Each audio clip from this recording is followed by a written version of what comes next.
Not going to lie to you, everyone. Bryce doesn't have the happiest topics on the show today, and that's okay. Bryce, I didn't know there's more than seasonal issues involved when it comes to SAD. S.A.D, as you mentioned, the acronym, Seasonal Affective Disorder, is just one of them. We've got a bunch more of this S.A.D. SAD acronym. It's not that we want to hear all this bad and sad news, but the good news is really that I've got solutions if you are indeed suffering from seasonal affective disorder. Tracy, we're actually very much light-regulated beings.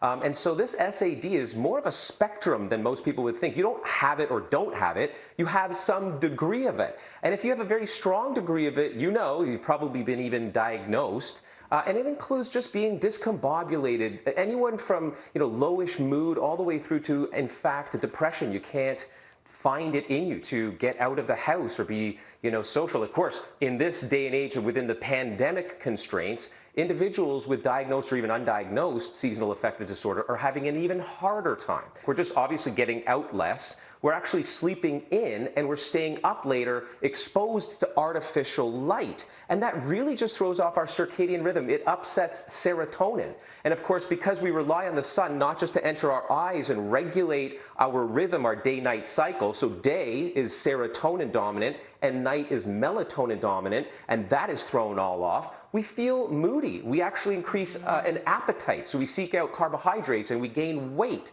So you know what? I want to help folks out there who've got the diagnosis or think maybe they have this. It's your worse in the fall all the way through to spring, and all of a sudden you're a sun worshiper and feel so much better. It could be a mild to moderate, even strong degree of seasonal affective disorder.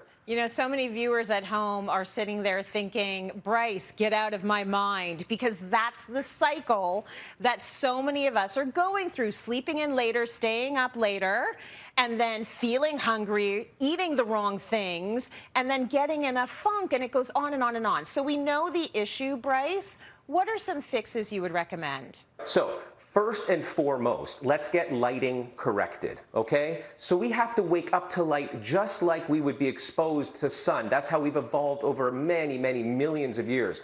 And it's just natural light, but on days that are gloomy outside, and it's made worse, and there's a lot of those throughout the fall through to spring months, this light slowly but surely starts to get brighter and brighter in my room, emulating a sunrise. When the sun is setting, make sure you're not exposed to a lot of really bright lights. And in particular, your phone, it emits this stuff that continues the serotonin cycle, dampens and blocks the melatonin cycle. So that's number one. Lighting has to be corrected for exposure to lighting, of course. The other thing is exercise. If I could bottle up or put exercise into a pill, I'd probably cure 90% of what ails North America. But furthermore, S.A.D. or seasonal affective disorder is incredibly improved through high-intensity exercise. And you know what? Whether you have weights or skipping rope at home, any of this will do your body against gravity, Pilates, calisthenics, all of that works. 30 minutes, get a sweat on. Shameless endorsement. I just wrote a book called Brain Spanners. It talks about all of this and more in terms of getting your brain activated and mood up. But you know what, Trace? Here's where we're actually really doing poorly. North America is deficient in vitamin D. Are you supplementing with vitamin D? Absolutely. I am doing everything in my power to try and keep my head above water. So vitamin D, a big part of it. Oh, there he goes. There, I just got my daily dose for the day. It's tasteless, 4,000 IU is what the Council for Responsible Nutrition suggests. I just got my dose. However, you'll note something. I wasn't eating with this, and you should have some kind of oil or fat in your meal because it's a fat-soluble vitamin. That's really important for absorption. There's also ingredients like 5-hydroxytryptophan that'll help you boost serotonin, and also B complex or B vitamins, which can come in these handy liquid forms as well. Now, you know what, Trace? There's another S.A.D. That I'd like to talk about, and it's called the Standard American Diet. You heard of this? Okay, so we're talking about the food we're putting in our body, and it's not working out for our brains, is it? It's all wrong. What we're doing is we're over-consuming deficient, micronutrient deficient foods, carbohydrates, certainly a lot more in these days. Again, the pandemic, we're consuming too much snack food, too much quick food, too much order-in food. And ultimately what that does, beyond pack on the pounds, is it causes our brain, just as you alluded to short circuit. And mood is lower. But things like we've heard of these saturated fats like avocado oil, coconut oil, ghee. Ghee is a traditional Indian Indian type of clarified butter, really healthy for the brain. Malaysian red, and the red is, I'll explain why in a second, super brain healthy. Malaysian sustainable, by the way, palm fruit oil.